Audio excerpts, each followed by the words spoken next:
وضاحت فرمائیں۔ بھئی سچی بات یہ ہے کہ اس سوال نے ایک عرصے تک مجھے بھی ستائے رکھا،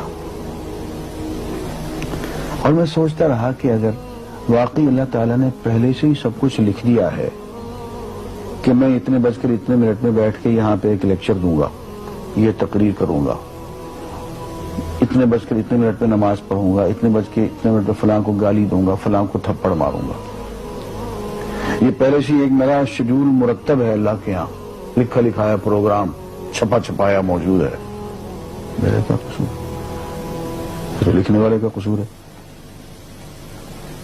بات تو خطرناک ہے نا، بات تو خطرناک ہے نا۔ تقدیر کیا ہے؟ عربی میں اس کے لیے ایک لفظ لکھا جاتا ہے دینی کتابوں میں، علم اللہ السابق، اللہ کا علم جو پہلے سے اسے حاصل ہے۔ اللہ کو معلوم ہے کہ آج میں اتنے بج کر اتنے منٹ پہ اپنی مرضی سے، اپنے ارادے سے، اپنی آزادی فکر اور آزادی عمل پہ،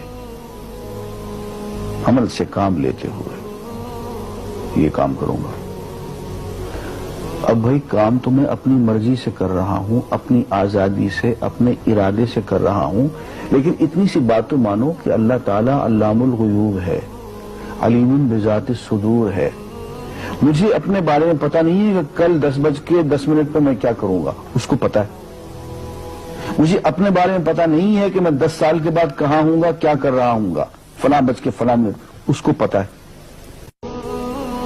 اس کو میرے آزادانہ، خود مختارانہ، فری ول کے ساتھ کیے ہوئے اعمال کا پتہ ہے کہ میں اپنی مرضی سے، اپنے فری ول کے ساتھ، اپنے ارادے سے اتنے بج کر اتنے منٹ پہ کیا کروں گا۔ یہ اس نے اپنے ہاں لکھ رکھا ہے، اس لیے اس کو پوری کائنات کا نظام چلانا ہے۔ اس کا علم جو ہے وہ صحیح ہے، لیکن اس کا علم میرے ارادے سے نہیں ٹکراتا ہے۔ یہ بات میں ایک مثال سے سمجھاؤں گا۔